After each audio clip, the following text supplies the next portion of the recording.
Para quem está vendo a gente no YouTube, a gente vai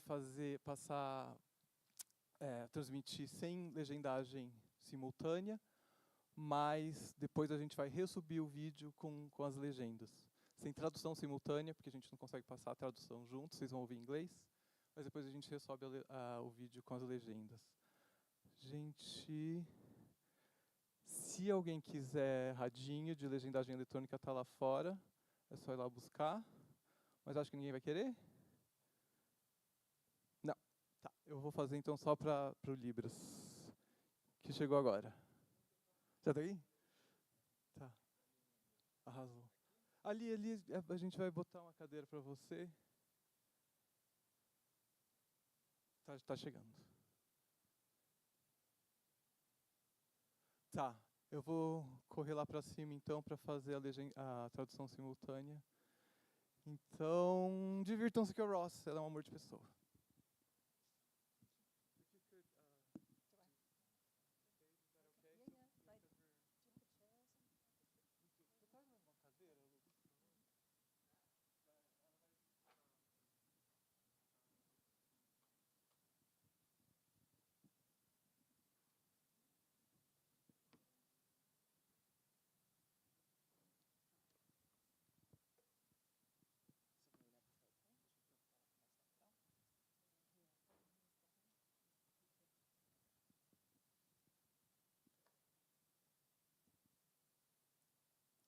Is this on? Yes? Can we start the first slide?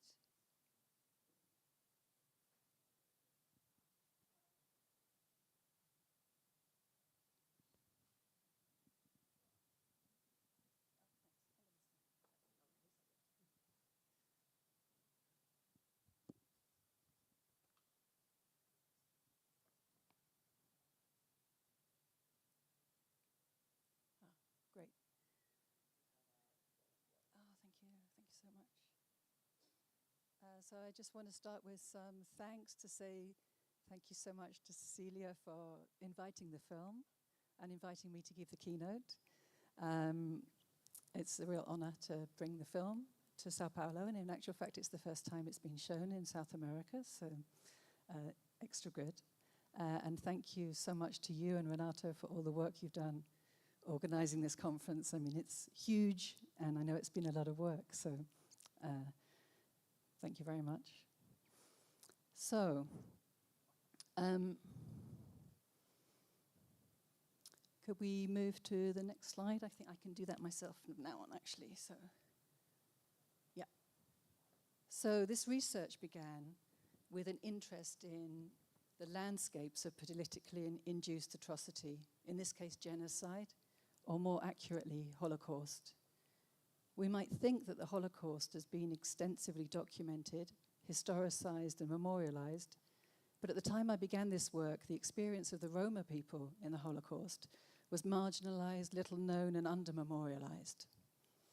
Documentation of the genocide of the Roma was absent, sometimes erased, but sometimes, most often, never recorded in the first place.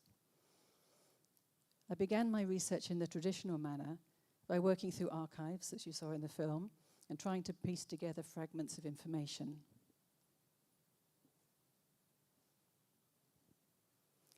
As you'll have seen in the film, The Deathless Woman, at first I found records of places, sites where mass killings had taken place, although documentation, testimony or memorialization were lacking or absent. These were very ordinary landscapes. Forests, wheat fields, lakes, sometimes the back of cemeteries. Could these places hold some sort of residue of the trauma? If I placed myself there, would I feel any residual affect? Would my camera record anything strange? Could there be a different form of evidence or information that was missing from the archives?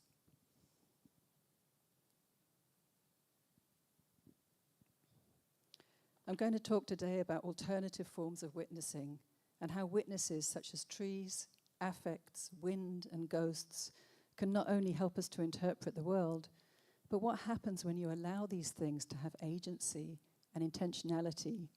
How can they do political work? And how can we use the cinema, the medium of cinema to achieve this? But first, I'm going to tell you a story. I haven't got enough hands.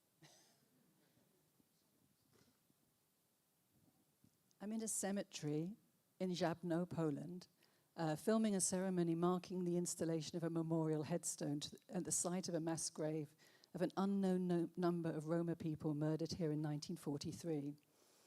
It's unusual for there to be either a ceremony or a memorial. After the ceremony ends and everyone has left, I stay on at the gravesite alone, filming. An elderly woman approaches me very nervously and tells me she's witnessed something when she was a child, a different massacre 70 years ago that she'd never told anyone about. She'd been too scared to tell.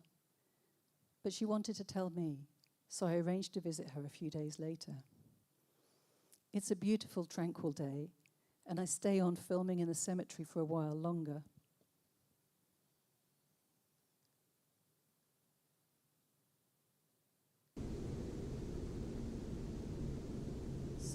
Suddenly, out of nowhere, a tremendous wind blows up, and the birch trees above me start to thrash about. I turn my camera up towards them and start filming. This strange and unexpected weather phenomenon felt like an extraordinary moment and really had come out of nowhere. As the wind caught them, the trees appeared to be reaching out towards each other. They also seemed angry. The sound of the thrashing trees was violent and loud and disruptive, a marked contrast to the previous tranquility of the day. That summer, when I was at the various sites of mass graves, I tried to be attentive to my surroundings. There was rarely anything to see at these mass grave sites. Unlike the cemetery at Żabno, most graves had no markers or memorials, so I focused on attuning myself to notice other things, the unusual behavior and movement of the natural world, the strangeness of the non-human or the more than human, of things both visible and invisible.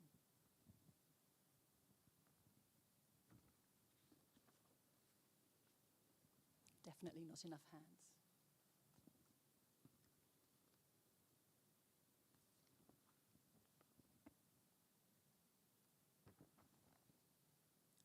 Ernst van Alphen, when writing about the presence of trees in the Holocaust artworks of Armando, talks about the edge of the forest being an index. In this, he's positioning the forest as a witness.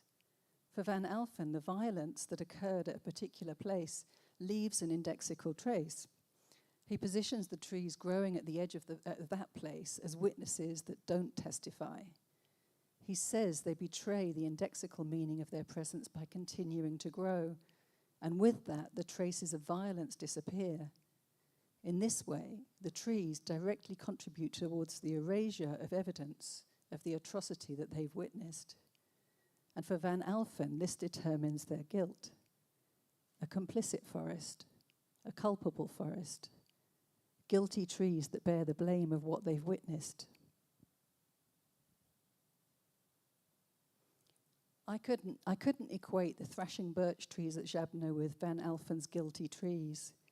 For me, they didn't seem to be contributing towards erasure. Rather, they were trying to express something, some affect. In this case, I thought anger, although I later came to realize it was fear. They were trying to alert me to something. They were trying to stop the indexical trace of violence being erased. They were saying, pay attention.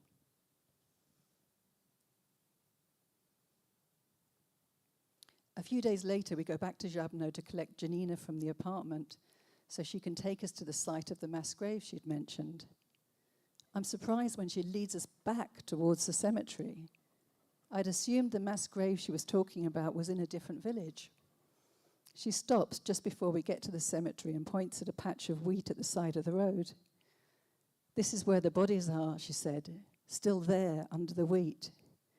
And across the road, I can see you can see the fence, the edge of the cemetery. So across the road, I can see the Roma mass grave and the memorial in the cemetery that I'd been filming the week before. and the birch trees that I felt had been trying to communicate something.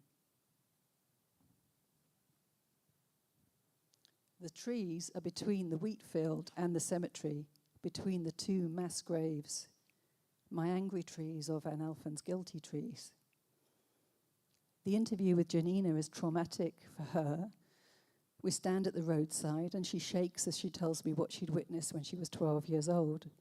Afterwards, when I turned the camera off, she takes me by the shoulders and says, "Now it's yours. Maybe I can have some peace now that I've told you." For her, the trauma was tangible. She was literally trying to pass it over to me. And I kept going back to think about the trees. That experience of the encounter with Janina and the trees was critical, a pivotal moment in determining how I might approach making a film about these undocumented, forgotten atrocities. After the trees at Jabno, I began to think about who or what could constitute a witness. Could we consider landscapes as primary sources, as witnesses to these past traumas? And if so, could the landscape communicate with us?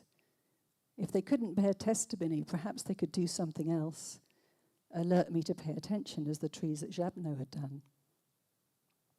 I saw this approach as an alternative form of empiricism, one that was based on information gathering, as one might expect, but was led by a sensory experience and was highly subjective and might incorporate thoughts, feelings, experiences, and sources of knowledge that more traditional empirical methods would discount.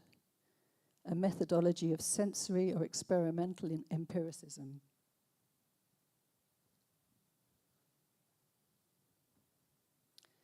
So empirical research is the mainstay of documentary filmmaking and of historiography.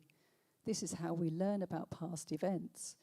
We interview people, we ask them to testify, we turn to the archives of documentation to validate that testimony. We base our findings on experience and evidence, and we form this material into narratives. But what happens when there is so little existing documentation? In the case of these Roma roadside killings, there was no photographic evidence, no records. The Einsatzgruppen didn't record these killings.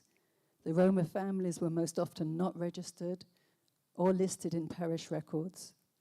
Many times their names were not known, or even how many bodies were in the graves. The list of unknowns is endless. They were literally erased, made invisible.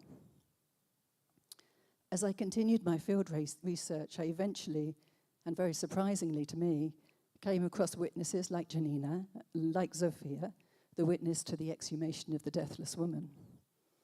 Most often they were telling their story for the first time, over 70 years after the event. But before I found them, or they found me, I just had the witnesses, and I had to develop a strategy. I just had the landscapes, and I had to develop a strategy for interpreting the landscape as witness. What was the landscape trying to tell me?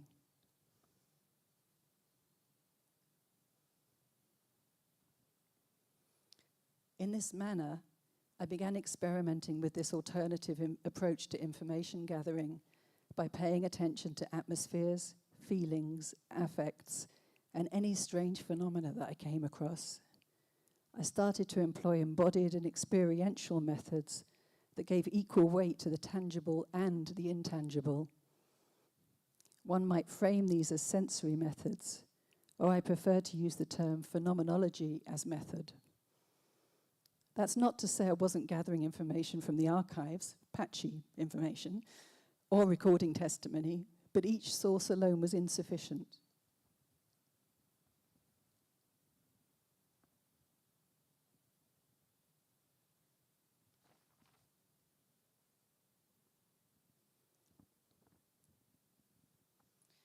So the sources I felt needed to triangulate with each other to produce knowledge. When the sources work together, that's when they become activated. By which I mean, I can't go into a forest, any forest, with no pre-existing knowledge of an atrocity that's taken place there and use this methodology. For this to work, I needed to know that something had happened at a given location. This knowledge allowed me to frame my experience and observations. This is the triangulation, the place, the event, the affect. And to receive this, one needs to place one's body in the center. The trees, the graves, the witnesses, the secrets, the violence, the fear, the terror, the anger, the hatred and rage. So many bodies and so many affects existing across decades in this one place. I was interested in the idea that we might train and use our bodies as a tool, one that is receptive and responsive, one that is attuned to these atmospheres and affects, the residues of trauma. And then, as visual artists, one needs a strategy to translate this information into something visible or oral, or to build a story.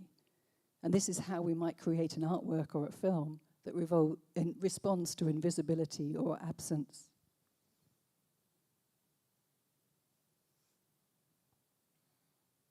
In his paper, The Aftermath of Mass Violence, a Negative Methodology, the anthropologist Yael Navarro raises why have we become so oriented towards what makes itself visible, tangible, and available to the researcher in the form of evidence or ethnographic material that imagines a world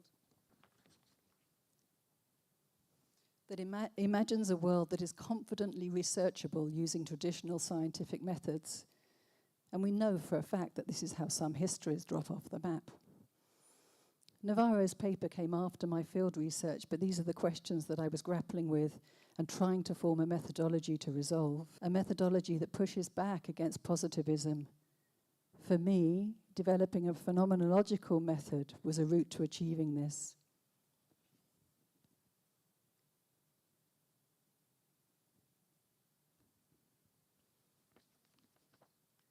In his book, The Memory of Place, A Phenomenology of the Uncanny, Dylan Trigg proposes a practical interpretation of the world that calls for an attunement to embodied experience that prioritizes the relationship of the body to the world over the visual model of knowledge formation that's generally dominant in Western society. In this way, we might move beyond traditional evidence-based interpretations of the past, such as visible evidence, witness testimony, to a more physical and sensory interpretation that draws on recognizing and responding to affect as a primary strategy in the formation of knowledge. For Trigg, place has to be understood experientially and in an effective way. He says, our bodies orient us in place, and in doing so, they become the primary source of how we apprehend a given environment.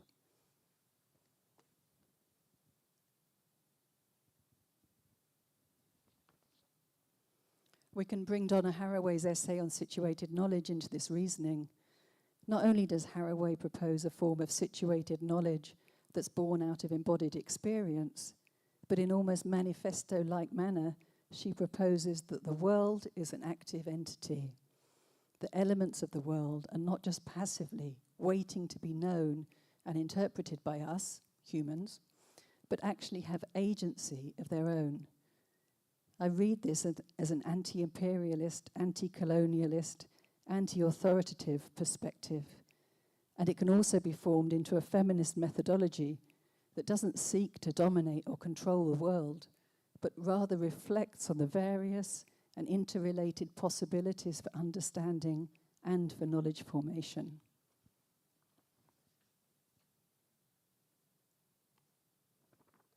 Back to Trigg again, I love this book, you will see. This is in harmony with Trigg's position on effective intentionality. When our everyday experiences are disturbed by an agency from another time and place, then the thing that comes to us does so deliberately. This is affect with agency. Phenomenology, affect, and the uncanny are all linked in this methodology, which is devoted to finding a way to discover, understand, and interpret past trauma and atrocity through paying attention to the insignificant, the unscientific, and the irrational. This is what Trigg calls a commitment to the underworld of things in the world. in this, we can start to consider the possibility of not only our preconscious affective response to place and experience, but of the place, or the traumatic past of that place, having the potential to communicate with us in a conscious and intentional way.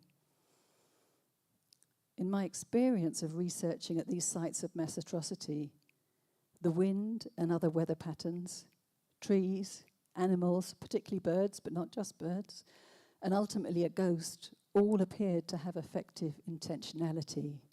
All of these things, at that time, I felt were communicating with me in a conscious and intentional way. And then the challenge became how to think through what is happening, how to ask the correct questions, and how to manifest and communicate this through film.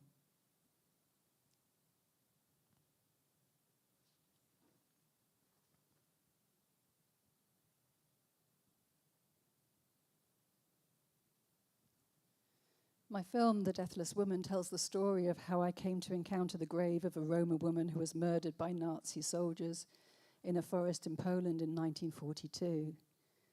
The evening after Zofia told me what she'd seen at the exhumation of the Roma mass grave, I began to write the story in the voice of the Roma matriarch herself.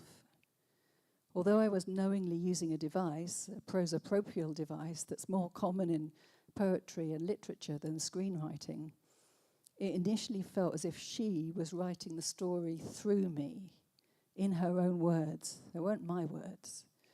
It was as if she possessed me, as if she was resurfacing, breaking through the frame of what I thought was rational or possible.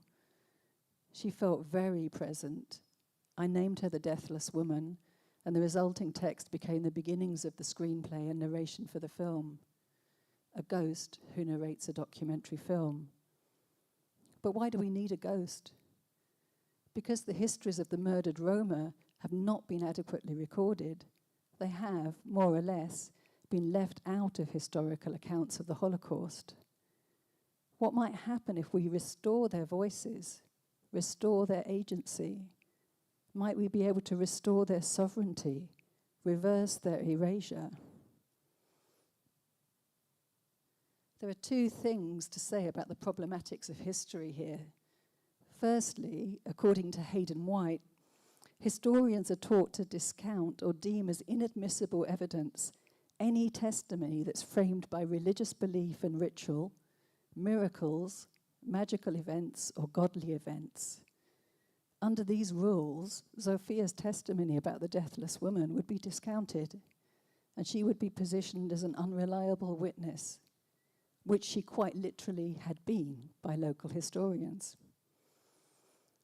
The power structures at play in how we form history are prejudiced against those people, like the Roma, whose voices and lived experience are marginalized by a society who allowed such rules to be formed, and subsequently history to be written by predominantly white men. History is prejudiced against those whose beliefs do not tally with the positivism of Western historiography.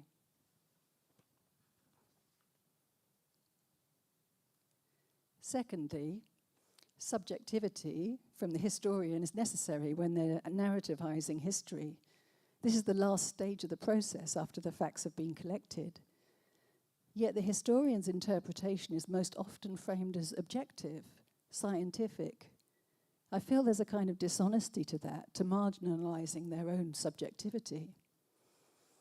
Saul Friedlander says, the historian's fact-checking and emphasis on accuracy places us in the position of detachment, and as such, it protects us from the past and keeps it at a distance.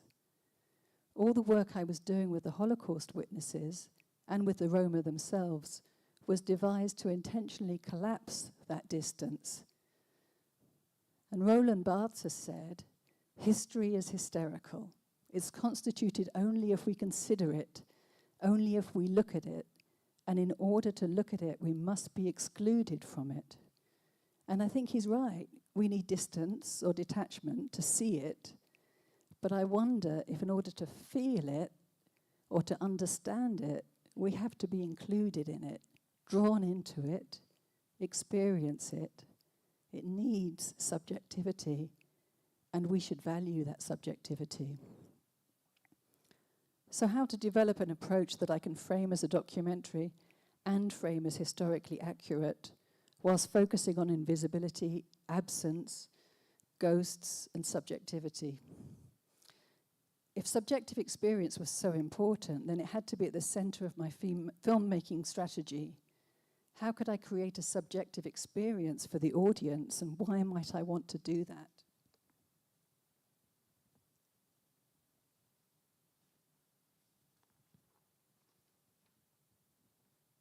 So the reason I might want to do that is to conjure up affect.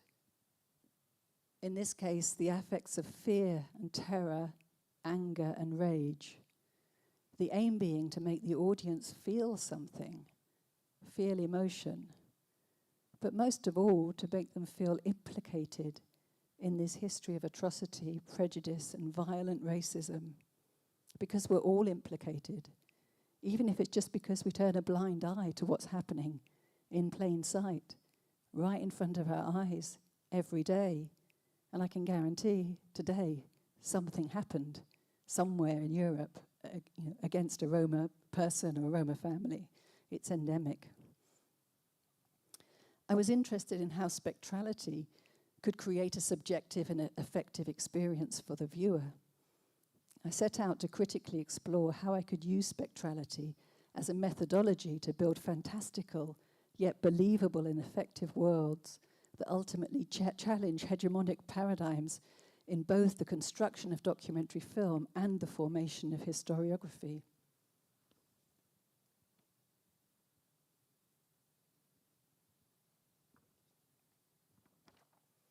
My ghost, like many, is the result of an unjust, unresolved and political death. A death that was surrounded by silence, a political forgetting.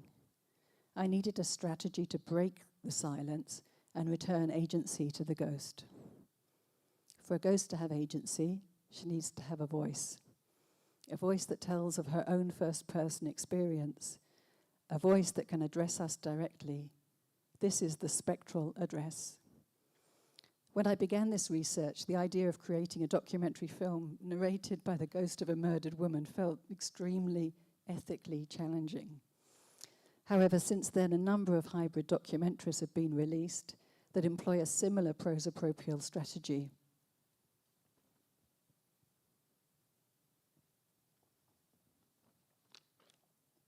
In Colombian artist and filmmaker Juanita Onzaga's short documentary, Our Song to War, the ghosts are of 119 villagers who were killed by a bomb while sheltering in a church in the 2002 Boyaya massacre in Colombia.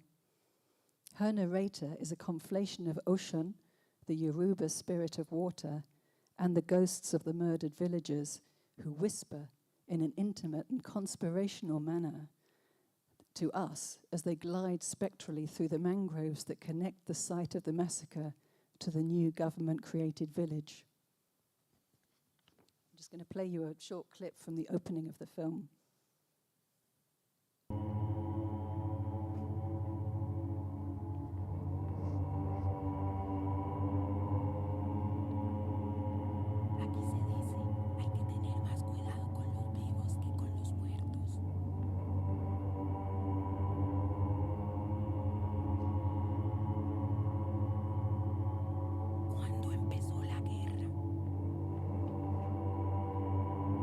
Aquí ya nadie sabe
We presented Onzaga's animistic practice at the first Spectral Cinema Symposium, and in the special issue of Mirage, there's an excellent discussion between Onzaga and the philosopher Michaela Kinghorn, where they discuss how Onzaga draws on animism and her ancestral heritage to create films that challenge the hegemonic Western and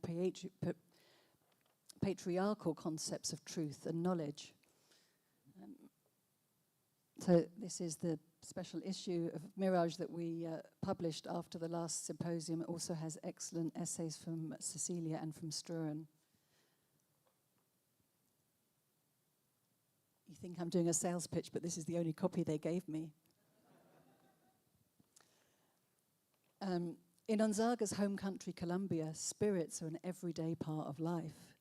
By contrast, Western psychoanalytical theory would have us position ghosts, hauntings, and the uncanny as a kind of psychological displacement or aberration.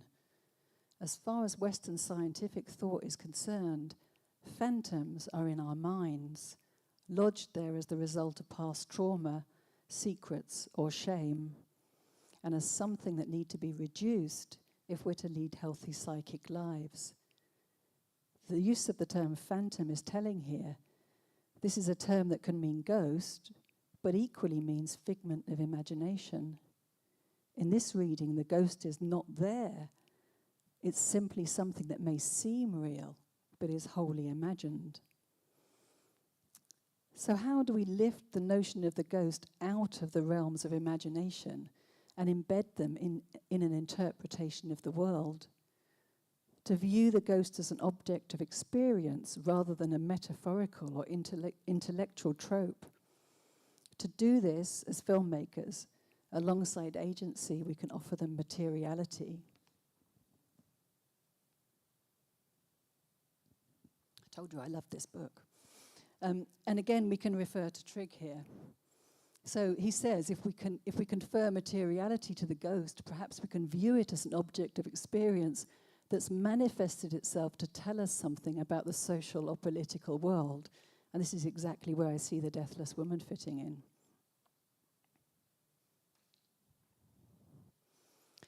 As an audience, we don't look at the ghost of the Deathless woman or the spirit of Ocean. Rather, we travel through the air as them.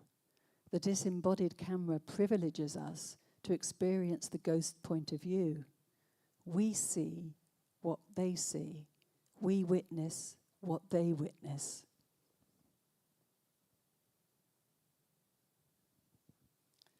In The Deathless Woman and in our Song to War, the subjective perspective of the ghost is established through the employment of a variety of mechanical camera devices, the gimbal, the Steadicam, the drone. This is the spectral camera. Each tool selected as part of a visual strategy to create a spectral perspective.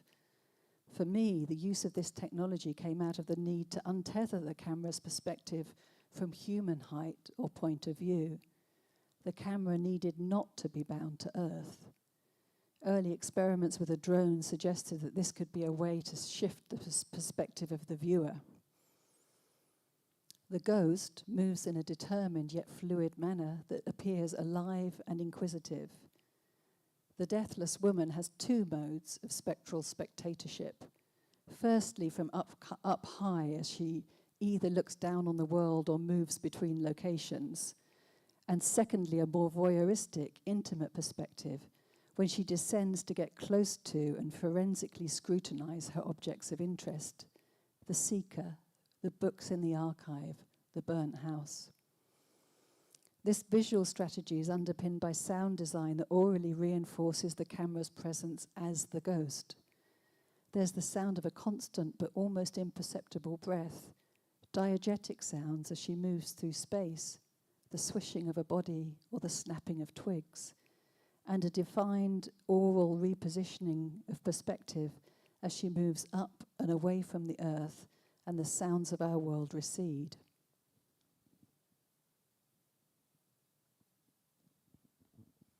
In her essay on Polish spectral cinema, Matilda Mroz describes the voyeuristic camera of Pasikowski's Aftermath a film that presents the haunting of a Polish village as its hidden traumatic history is brought to light years after World War II. She suggests that the spectre must be both material and immaterial, and Aftermath achieves this through visual and oral techniques which draw on a long tradition of horror and thriller films to suggest something which appears to be weighty enough to draw breath and snap twigs, but which is also invisible.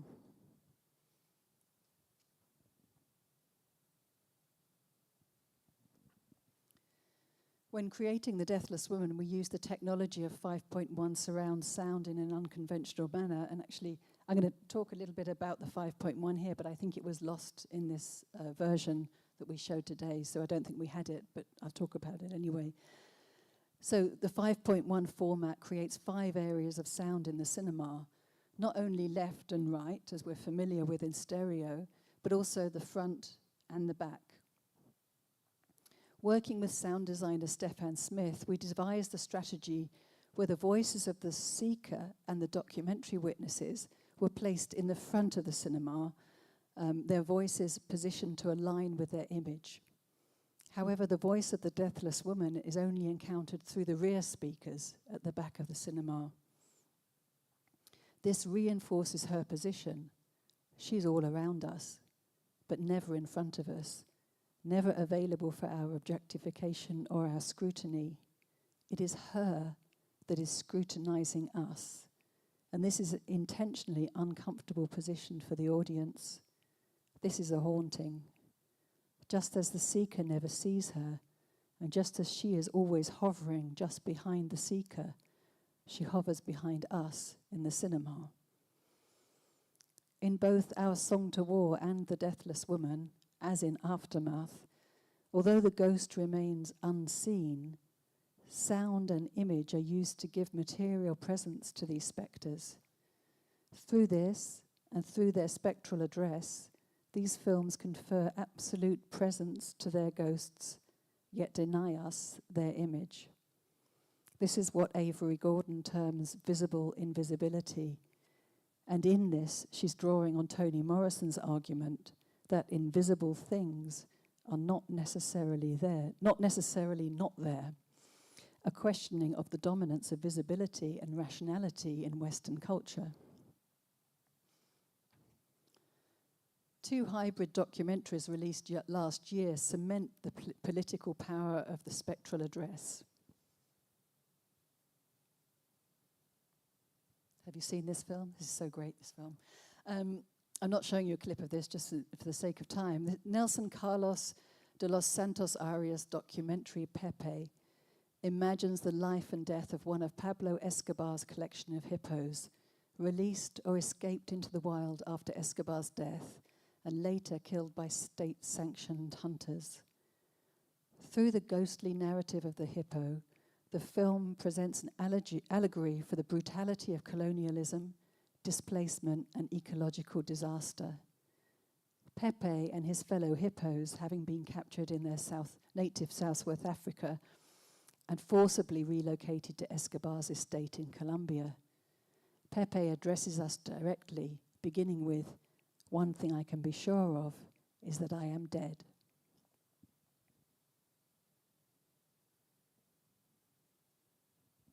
All the best films from 2024 coming out now. And similarly, also released last year, Dahomey, Mati Diop's hybrid documentary charting the return of 26 royal treasures from France. Her ghost speaks as the statue of King Gezo, which is one of the treasures plundered from the kingdom of Dahomey. This non-human entity addresses us as he is being packed and repatriated from Paris to Benin. Like the ghost of the deathless woman, he introduces himself. His gravelly voice has an otherworldly interiority to it. And again, at first, we are denied his image. I'm just going to play you a clip.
Not human, but speaking our language.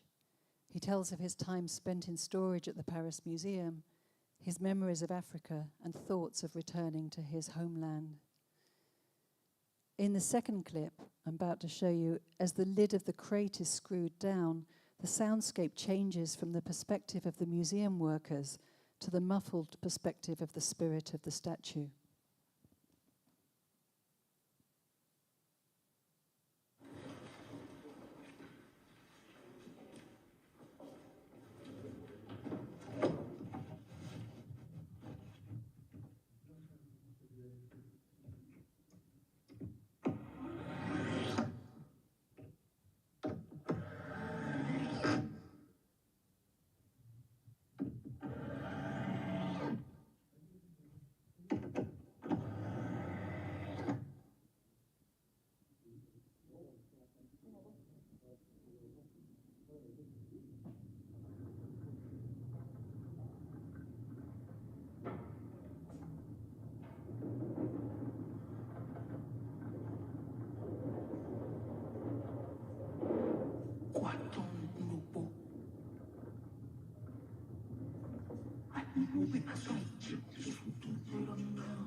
Here, the spectral voice presents no allegory, rather a clear message of colonial injustice, with the spectre being central to a return to justice, a return to citizenship. In all these films, where the spirits speak to us, they do so as unruly spirits who will not be confined, either to their graves or to silence.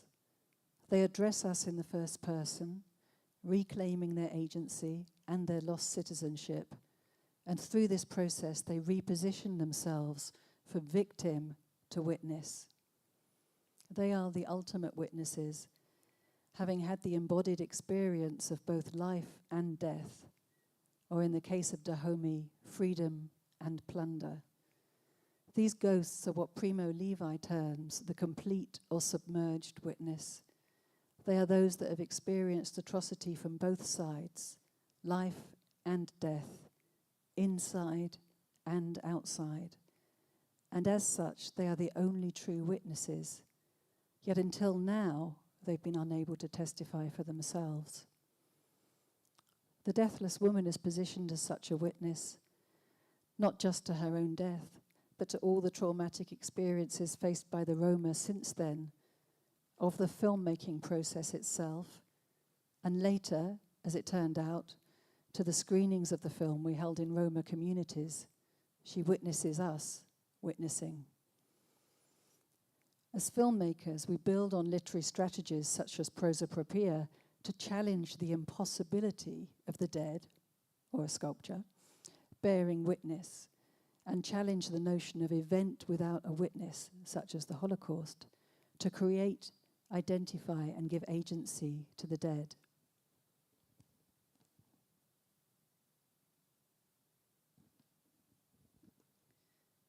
These films that imagine and write ghosts into being can be framed within Saidiya Hartman's notion of critical fabulation. Hartman writes post-colonial narratives of the missing women who did not survive the slave trade, another atrocity that has been poorly documented, an atrocity that she calls an unrecoverable past. She's alert to the absences and flaws of the archive, which does not represent these women's experience or adequately document their lives. This lack of representation in the archive is evidence by omission of the configuration of power that controls the formation of history, or actually the formation of historiography.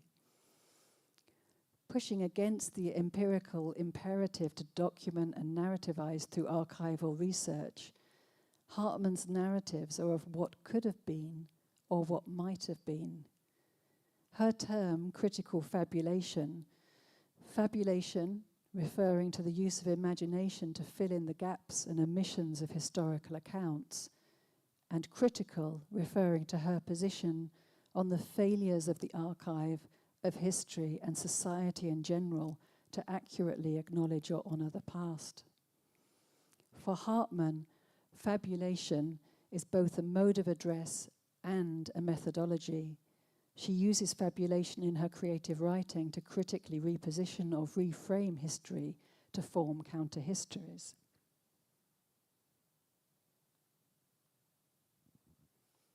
This blending of traditional historical literary method and radical politicized sociological method leads to what Arjun Appadurai terms imagination as social practice, acknowledging the importance imagination plays in how we create our worlds, our identities, and our sense of belonging.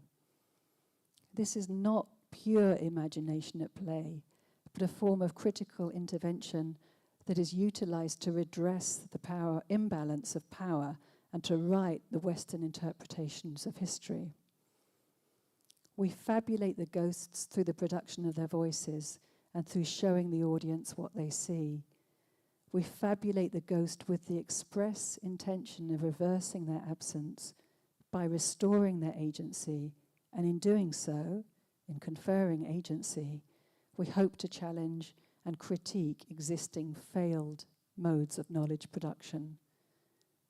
Absences are important, they're social, they're political, but only if we can find strategies to bring them into visibility.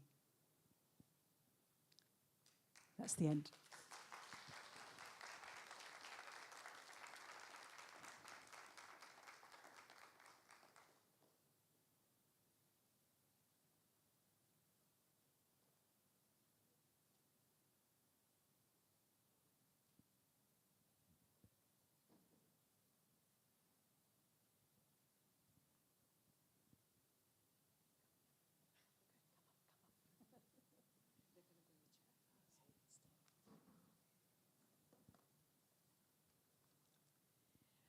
Thank you so much, Ross, for this amazing film and keynotes. I want to apologize for not introducing you before properly. I think I was still sort of under the impact of the film, sitting there. And then I just wanted you to go on and do your keynote before I come up and introduce you properly. And then I will start the discussion as well before we open to you, to the public. I think they're bringing me a chair. Acho que vão trazer a cadeira e eu vou fazer isso um pouco em português e em inglês. Né? É melhor eu falar em português, né? Tá. Então, eu dizia obrigada para Ross pela palestra e pelo filme. E eu inverti um pouco a ordem, eu não apresentei ela no início. Agora eu vou apresentá-la propriamente em português e em inglês. E depois eu vou dar início à discussão para depois passar a palavra para vocês. Quem estava hoje de manhã no simpósio já ouviu, né, eu falar um pouco sobre a Ross e sobre a importância desse simpósio que ela organizou em 2022, no qual estava presente, e que este hoje é a segunda edição. A Ross, ela é uma artista britânica, cineasta e acadêmica independente que vive e trabalha entre Londres e o México. E os seus filmes, socialmente engajados, se baseiam em interpretações fenomenológicas de trauma e espectralidade por meio de um envolvimento com fabulação, performance e tableau vivant.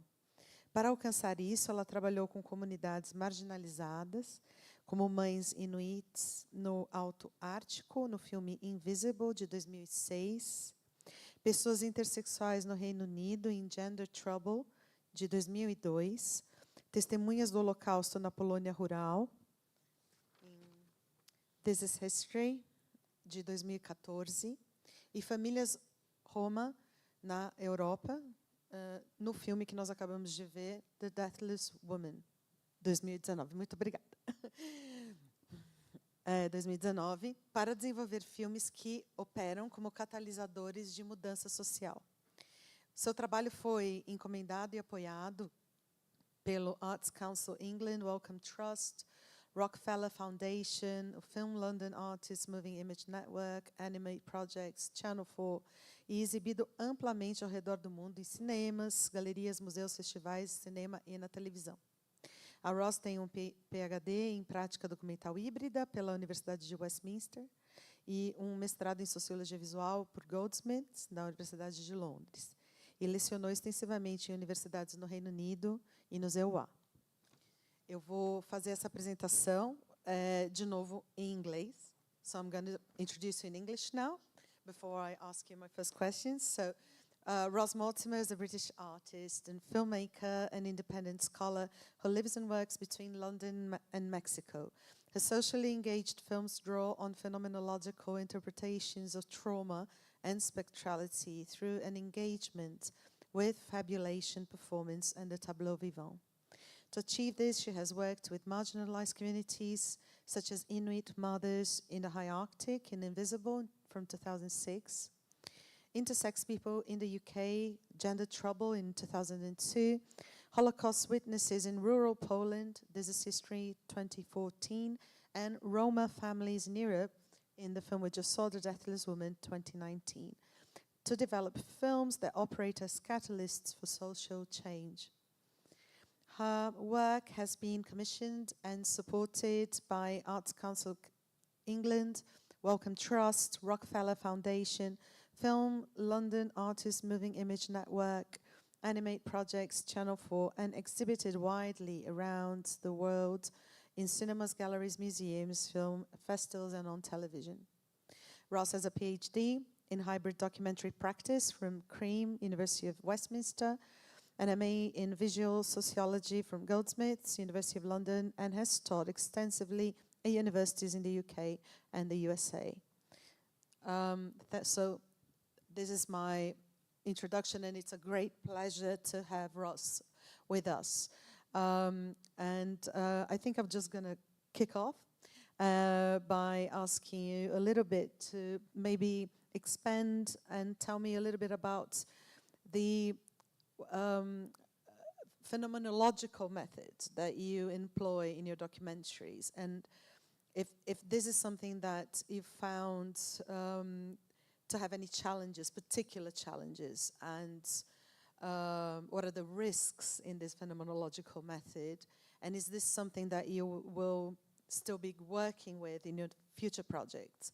And if you could just tell us a little bit more about what was your experience through these years in employing this to bring socially engaged films to our attention. Thank you. Eu vou falar em português, desculpa. Sorry, I'm speaking. Eu também faço a primeira pergunta sobre a importância do método fenomenológico como um método de construção de documentários para ela. É algo que ela vem utilizando em diversos filmes desde o início da carreira. E eu perguntei especificamente sobre quais são os riscos e qual foi a experiência dela com esse método ao longo dessa carreira. Yeah, I mean, is this on? Yeah, I mean, it's a great question, because I think what I came to realize is that you can't just have the phenomenological methods. It needs to be balanced by something that is, more traditional research methods. And the way I started to think about it is the traditional research methods, the kind of facts, the data that we rely on as journalists, as historians, as documentary filmmakers, they operate as an anchor, so they hold it while the phenomenological can happen around it. And in a way, I think, a lot of artists employ phenomenological methods without putting that term on it, because as artists we sort of train ourselves to go out and respond to the world in different ways. But with this particular research that started, I think it started before 2011. It probably started in about 2008 when I started to look at landscapes of atrocity. There was nothing. And I spent a lot of time in the archives finding the places where there was nothing. So I wasn't interested in going to places that had already been memorialized and written about. I needed the places where there was nothing, and that was the whole nature of the original research. And at first I was going to places and just writing about what I felt. And then I started to go and just turn my camera on and leave it running.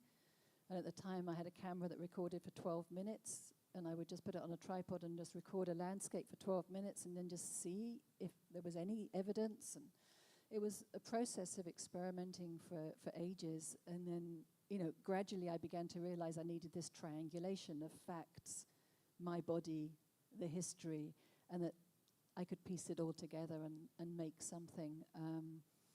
So yeah, I think the dangers of it, when we live in a world of fake news, that's very evident. So it does have to have this anchor. And my anchors were the bits of research I was finding in the archives, but also talking to these people who had lived through it. And I could have made a film with just that, but I don't think I could have made a film that covered everything with just that. I don't think I could have made a film that made us feel implicated, that had the amount of emotion in it, and that's what I wanted to do. So, yeah. And there's some, just is that too much to translate? I'll keep it shorter. No, that's fine. Eu vou traduzir. Eu vou só esperar ela subir. Bem, então a Rose disse que essa era uma excelente pergunta e que ela é algo que ela percebe que é importante, é fundamental, mas não pode existir sozinho nos documentários que ela realiza. Então, tem que haver uma espécie de balanço entre o método fenomenológico, que bem é utilizado, talvez não com esse nome, mas por outros cineastas, mas que deve haver uma certa ancoragem em uma pesquisa, em algo que tenha algo que de algum modo traga um lado mais concreto, digamos assim, de informações, de dados, e que possa, então, trabalhar em conjunto com o método fenomenológico, que vai trazer uma dimensão outra para esse tipo de informação, que é algo que a gente, em geral, encontra nos documentários, algo mais, digamos, em termos de dados históricos ou informações, mas que vêm atrelados a essa emoção nos documentários dela. Então, ela acha que esses riscos, principalmente hoje, quando nós vivemos em um momento de uma certa fluidez no conceito de verdade, a questão dos fake news, tudo isso. Então, é lógico que é importante ter essa ancoragem também na pesquisa, né? Ela insistiu bastante na ideia de pesquisa, mas isso vem atrelado ao método fenomenológico para ela, nesses documentários, em busca dessa conexão pelo afeto, pela emoção. And I think it's quite interesting in the Deathless Woman that we have, I mean, we see these different strands working together, and they're beautifully interwoven in through the editing. So we have, you know, the researcher, and then we have interviews with real people, and then we have the ghost, and the ghost who speaks and who, you know, sees and who takes us on this journey. So I think there's, I mean, as I see it, the three main strands of the film, as well as, you know, obviously all the imagery that you animate and that you sort of also edit into it's interwoven with these other strands. So I think we can see where there's research and there's the limits of research as well. And then when the film has to go and just embrace this phenomenological aspect. And I was going to ask you about cinema being a tool for giving voice to ghosts, and if you think it would be fair to say that cinema is especially adept to doing so. And you spoke on your keynote about drones and about gimbal and about, you know, cinematic gestures and techniques that you can employ to give some sort of dimension to something that is immaterial. So I wonder if cinema, if, you know, it would be fair to say that cinema is specially equipped to do so. Eu perguntei para ela, bom, falei um pouco sobre as três principais vias do filme, que eu vejo que estão interligadas pela montagem de uma maneira muito sofisticada, uma delas sendo a pesquisadora, né, que pensa sobre aquele assunto, que tenta descobrir alguma coisa, as entrevistas com pessoas reais e também o fantasma, né, dessa mulher que está presente no texto e nos movimentos de câmera e tudo mais. Então, tudo isso está interligado. E eu perguntei para ela se seria justo dizer que o cinema é uma arte especialmente equipada para falar, para dar voz e dar uma materialidade ao fantasma. Well, yeah, absolutely. I mean, the writing device that I use, this prosopropial device, which means writing in the voice of another. You know, this is a device that's been used for many years in literature. I mean, Sylvia Plath uses it in her poetry, and many novels have been written in the voices of a ghost or a dead person looking down. I mean, you think about the book The Lovely Bones uses that. But when you're reading a piece of literature that's writing in the voice of another or the voice of a ghost, everything is in your head. You have to recreate it yourself in your head. Whereas with cinema, we can actually give a voice. So, you know, with The Deathless Woman, you know, we spent a long time looking for the right person to voice her, to give her the presence. So it takes it out of the imagination of the viewer. You know, she becomes quite real when she has Ivetta's voice. And then also we're able to offer her some sort of material presence by the use of the camera. And in this instance, you know, I knew I didn't want to show her because I'd never seen her. How could I possibly show her?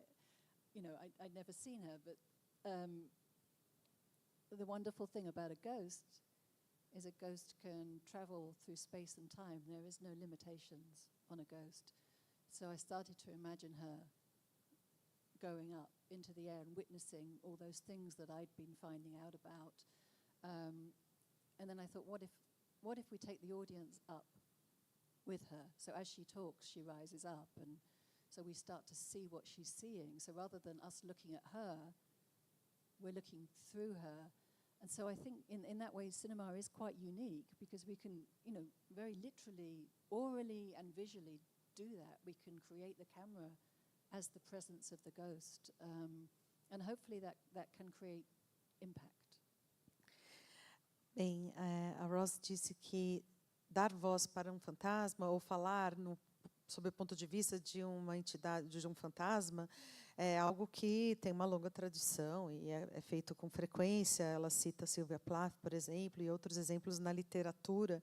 Mas, pensando especificamente no cinema, ela concorda que o cinema é uma arte que está muito bem equipada para dar uma visibilidade para um fantasma. Então, no filme dela, especificamente, ela não deu um rosto, um corpo para esse fantasma, mas ela deu uma voz e um ponto de vista, né? E um ponto de vista que se traduz a partir dessas técnicas cinematográficas e maneiras de enxergar o mundo a partir de outros pontos de vista que não os que nós estamos habitualmente acostumados.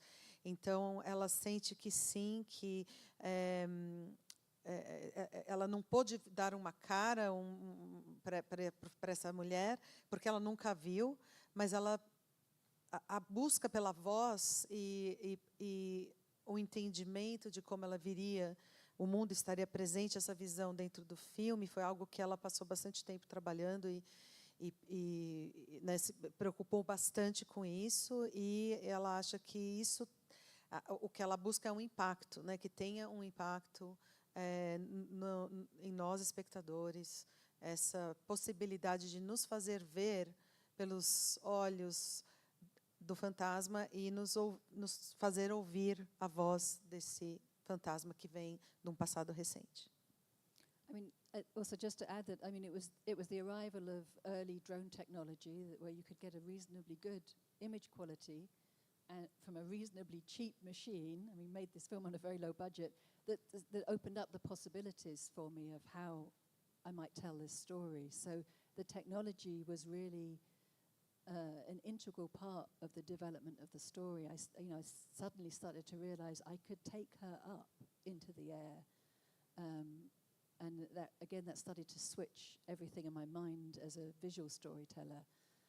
So that was probably about 2014 that I got my hands on a drone for the first time and started to experiment. Realized I was very bad at flying a drone, and then got other people to fly it for me. But it was just that thing of, prior to that, the camera was always on my shoulder or in my hands or on a tripod, and it needed to fly. So that did switch for me. Ela lembra também que o filme foi realizado num momento em que era o início dessa tecnologia do drone, ainda era algo novo. Então, em 2014, foi a primeira vez que ela teve acesso a um drone e fez voar. E ela não era muito boa, ela teve que chamar alguém para ajudar a pilotar o drone. Mas que aquilo foi, sim, uma espécie de catalisador ou algo que abriu uma possibilidade de uma nova expressividade, de um novo modo de filmar, e que ela poderia pegar essa personagem e levá-la para as alturas, para ver o mundo de um outro ponto de vista. Então, o drone trouxe essa abertura, essa possibilidade. Um adendo meu, eu acho que isso é bastante próprio na história do cinema, que novas tecnologias ou novas coisas que aparecem, uma nova câmera, um filme mais sensível, um drone, uma GoPro, tudo isso acaba levando, muitas vezes, ou anda de mãos dadas com transformações estéticas, né? Então, foi exatamente isso que aconteceu nesse filme. I was just saying that. So I was just making a comment that in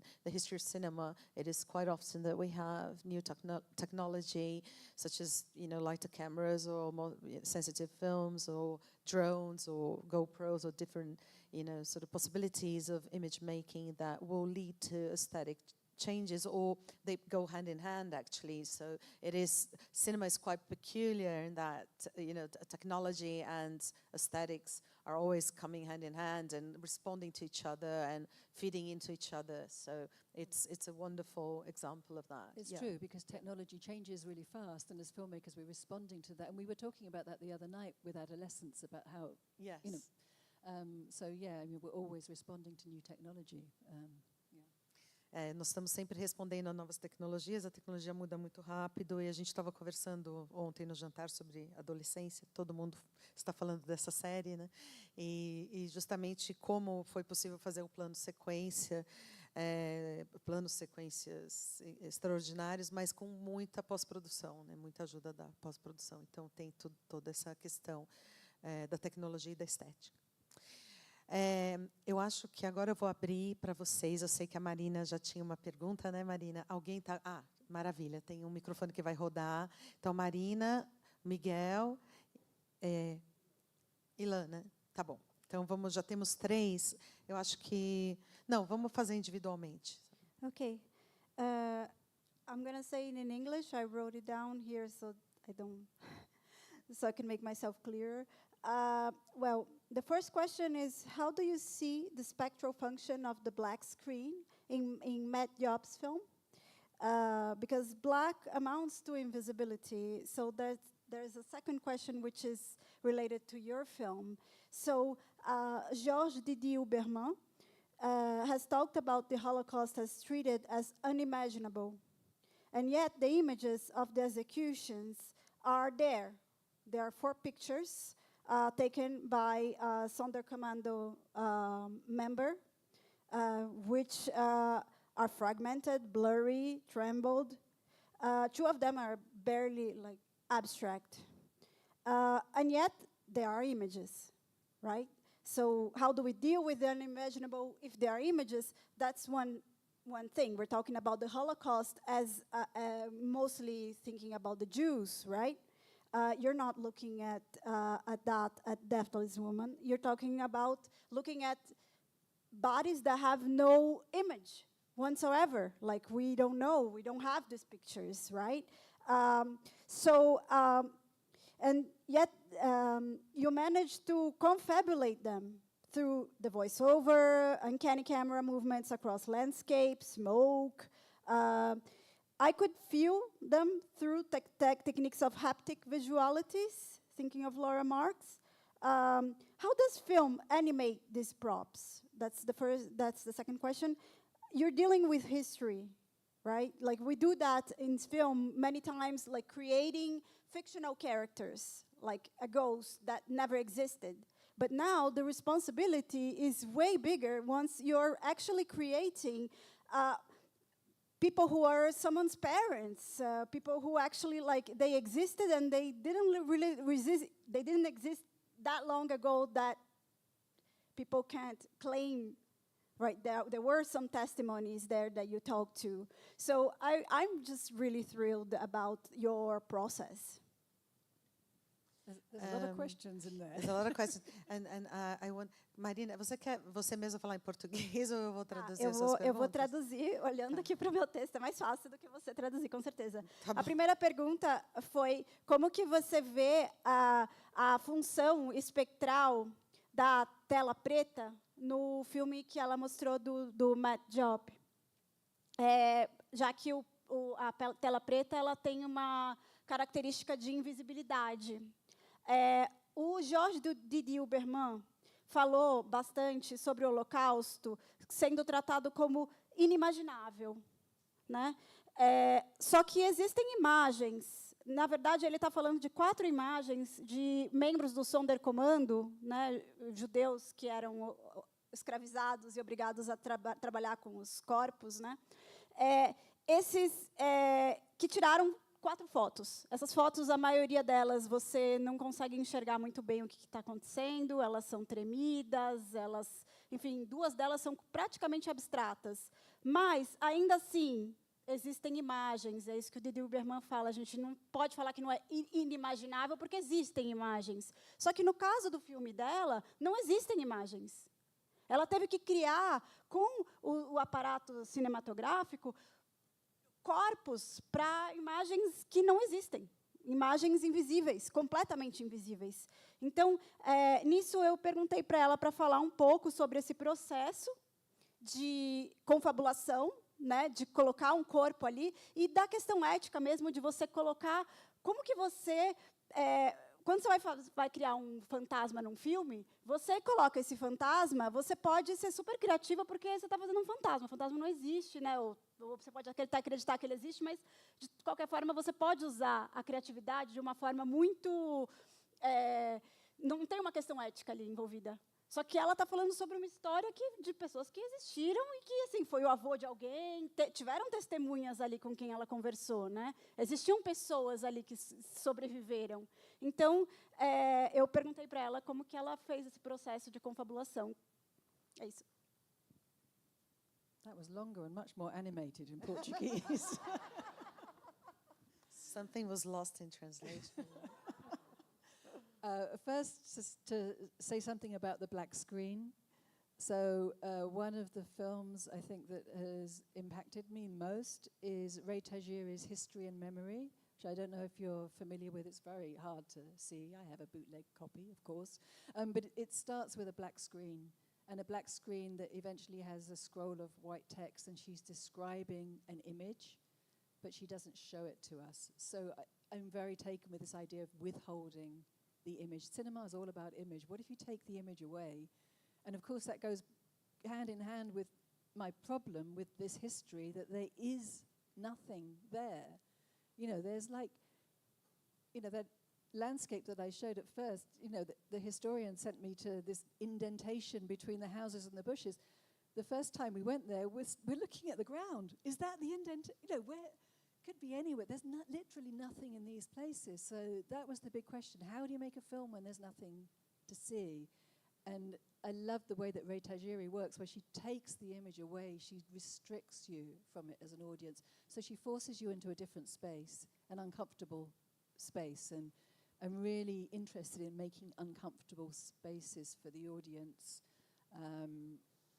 You know, it should be uncomfortable. It's uncomfortable history. And I think your other question was about the responsibility. Yeah, that was huge. So when I first started to go and recorded the testimonies, I used those in another film, but before I made that film, you know, I'd been doing this work with landscape, and it hadn't occurred to me that I would find living people who still were living next door to the mass graves who had witnessed as children. So it's like 70, 75 years ago. I didn't think that children would have witnessed and still be holding that. So it was a big shock. So then I ended up having all this testimony, which I hadn't counted on. And I didn't know what to do with it. So then I started to take the testimony, and I started to do screenings in London for Roma communities to discuss the testimony. Absolutely taboo to do that. And I was finding the Roma communities through different charities that worked with them, and they were mainly charities run by white people for Roma, and they were gatekeeping. They were saying, "Oh no, they won't come." I was saying, well, let's ask them. And they did come, and then they started bringing their own testimony. So that was a long journey of becoming accepted by the community. So they were with the journey the whole way. And so it was through the community that I started to find other people and found other sites. And so it was kind of a research collaboration between me and them. And there was some very brilliant Roma activists and historians themselves who were very generous to share their thoughts and their research with me. So it was 8 years of just hanging out and discussing and making sure that I did it right. And then afterwards, afterwards we had the pandemic, so there was a bit of a break. And then we did this community tour where we took it into Roma communities, and it was Roma-led, so I was there, but Roma from the local communities were leading the discussion, so that became really important as well. So it was like a reclamation of the film, so they have it now, and any Roma groups use it for free, and they can do what they like with it in the UK and in Europe, so it's just out there, so it's an exchange. Yeah. Bem, eu vou traduzir a segunda parte primeiro. Então, ela falou, respondendo a pergunta sobre a responsabilidade, e quando ela começou a pensar esse filme, a fazer esse filme, a ideia,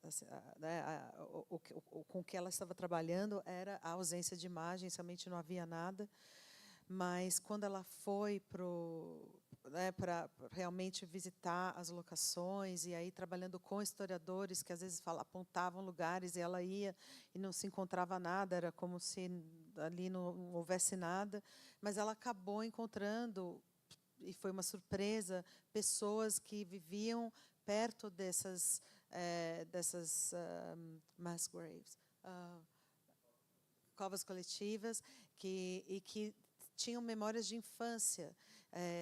Então, ela foi uma surpresa, foi algo inesperado. E ela, então, acabou entrevistando essas pessoas e decidiu incorporar essas entrevistas no filme. E aí, quando ela volta para a Inglaterra, ela trabalha de maneira coletiva numa pesquisa que durou 8 anos com grupos Roma no Reino Unido, trabalhando em diálogo, exibindo material que ela havia filmado, pesquisando. Então, isso foi feito muito de um modo coletivo. E aí, depois, enfim, veio a pandemia, mas ela finalizou o filme. E o filme hoje pertence também a essas comunidades, e houve uma troca, eles podem fazer o que quiserem com o filme. Uma coisa que ela falou, que é muito conteúdo, às vezes eu esqueço, mas uma coisa importante é que isso foi muito controverso. Então, a questão dela se reunir com essas populações, fazer essas reuniões, fazer essa pesquisa junto, não foi evidente, não foi algo que foi fácil, era algo que causava controvérsia, que não, às vezes não era recomendado, etc. Então, ela enfrentou também uma certa resistência. Existe uma série de questões em torno dessas comunidades. Claro, como ela falou, muita violência e muito preconceito ainda até hoje. Então, algo que realmente foi muito complicado. Mas o filme, então, pertence também a essas comunidades. Hoje eles podem exibir, podem debater, podem fazer. O filme pertence a eles também. Então, tem essa troca. E é uma grande responsabilidade, mas esse foi o desafio que ela se colocou. E muito rapidamente, sobre a ausência de imagens na tela preta, sim, sem dúvida nenhuma, algo que carrega um peso muito grande no cinema, que é uma arte da imagem. A gente está habituado a ver alguma coisa, e quando você tira aquilo, você realmente tem um impacto muito forte. Vou abreviar um pouco para a gente não perder tempo. Acho que temos agora o Miguel. Hi. First of all, congratulations for your film, very interesting. I would like to ask about the staging or the reinscenation, or related to it, about how is it for you, the difference between things that you are kind of staging or image as some kind of archive that you are doing. So I would like maybe to ask, like, because you, if I understood it properly, you, of course, that a large part of the film is staged, like this character that somehow is you in a sense, but of course it's not you. But also, like the interviews, if I understood it correctly, they are because when you showed, for instance, when you told about that place and the woman that spoke with you. This interview is not in the film, right? Like that place where you showed in the keynote, like the first time you heard about the mass grave. So, like, I would like to try to figure out which things are staged. For instance, the places you show as the mass graves, if I understand it right, they are not where the mass graves really are. So I would like maybe to ask to you, like, the difference for you, like, as image, as an archive, for instance, of this place, this real place where this mass grave is there and is not there, and because you kind of play both sides, no? Yeah, so that's the question. That's a really great question. Miguel, muito rapidamente em português, muito rápido. A diferença da ficção para o documentário, porque tem coisas que ela encena e coisas que ela não encena. As entrevistas são reais e parte do filme, obviamente, é encenado. Então, um pouco como ela vê essa diferença. It is a really great question. Nobody's ever asked that question in a Q&A before. Earlier today I was talking a little bit about uncertainty and how it's critical in terms of fantasy, the fantastique. And so sometimes in the film when you see a forest, it's a real forest. And sometimes in the film when you see a forest, it's a forest that I've made out of cardboard and scraps of rubbish. Sometimes it's clear when the camera goes in which, if it's real or unreal, and sometimes, it's not clear. And I was doing this very intentionally. I wanted to mix it up. So you're never sure in the film what you're seeing is verite or if it's theatre.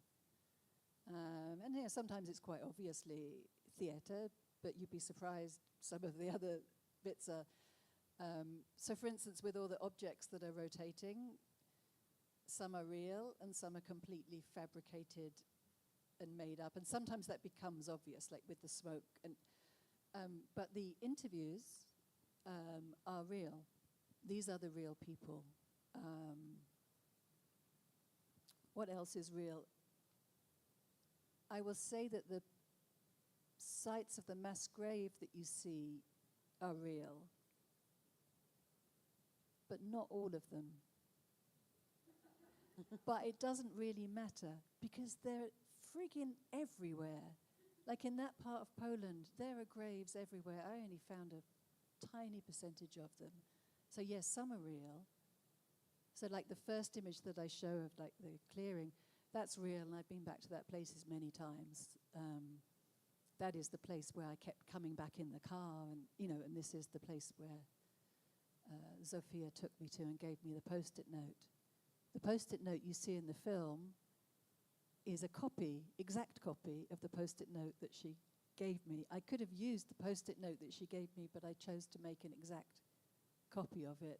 So I wanted to be very playful with this idea of what evidence is and what it isn't. So this is, really just pushing back against what ethnographic evidence is, what historians would value, what gets put in the museum. I will say that everything that happens in the film is absolutely true, just not that everything that you see is as it was. Bem, a Rosa elogiou a pergunta, disse que nunca teve uma pergunta como essa em um Q&A. E agora eu vou ter que realmente me esforçar.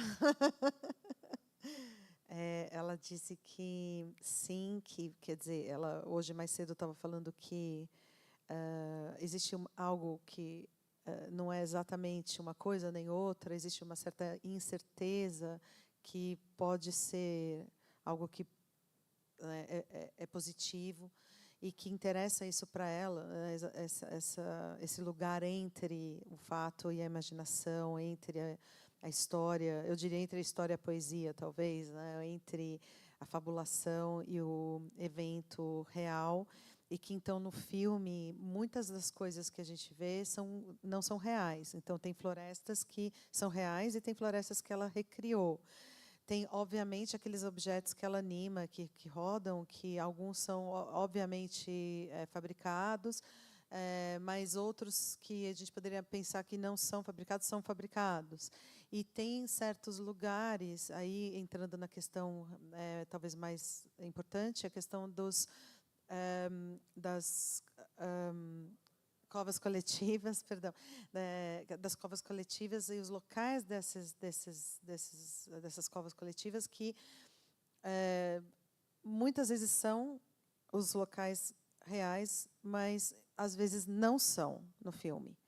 E ela diz que isso talvez realmente não importe, porque naquela região, na Polônia, existem covas coletivas na Polônia, né, não naquela região, mas na Polônia, de um modo geral, elas estão por toda a parte. Então, se não é exatamente aquele lugar, vai ser um lugar muito perto. Então, realmente não faz uma grande diferença. E ela gosta dessa hibridez, de brincar com isso que é factual e não é verdade, é real, o lugar real ou não, né? Mas que então isso faz parte do projeto desse filme. E ela terminou com uma formulação muito boa em inglês, que agora eu vou tentar recuperar.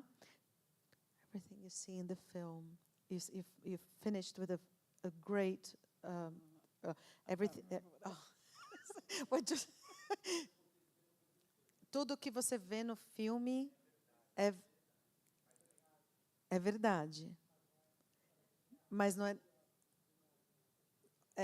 tudo que você vê no filme é verdade, mas não necessariamente real.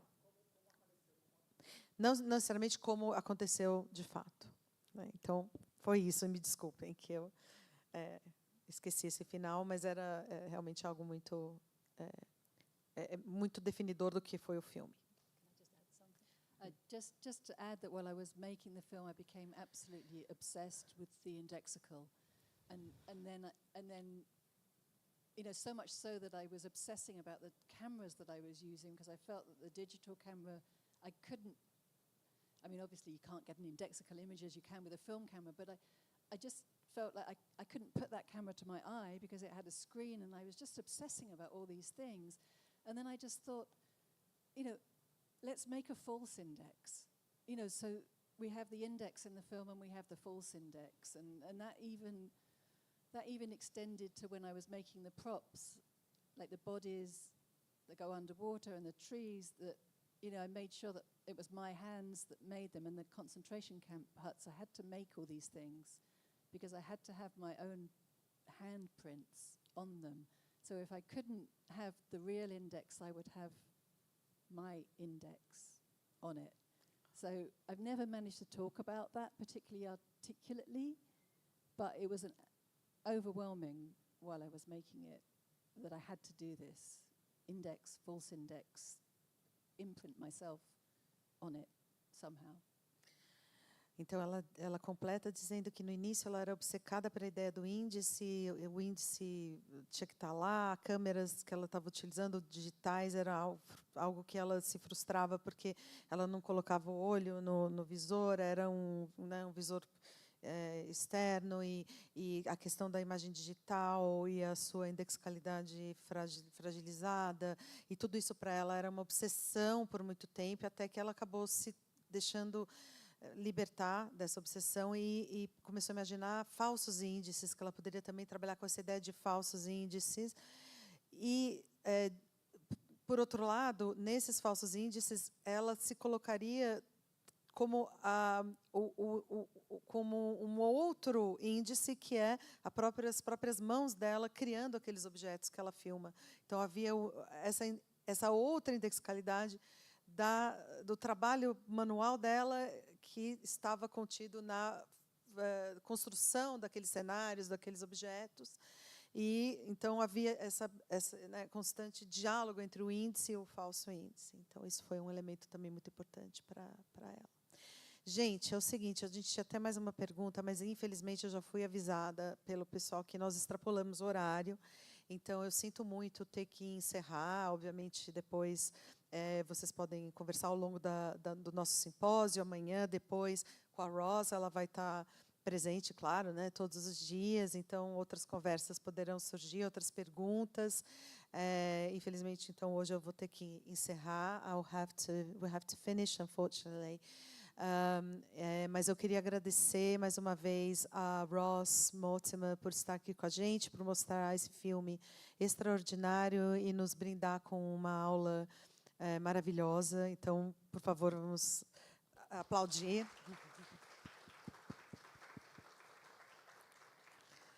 Muito obrigada. E eu também queria agradecer a vocês dois pela tradução. Todo o pessoal aqui da Cinemateca, eu já agradeci hoje de manhã, mas eu volto a agradecer toda a equipe, principalmente César, que é um grande parceiro, e a Naila. E nos vemos amanhã, 9h, lá no MAC, para mais uma jornada estimulante. Muito obrigada pela presença de vocês e bom descanso. Tchau, tchau.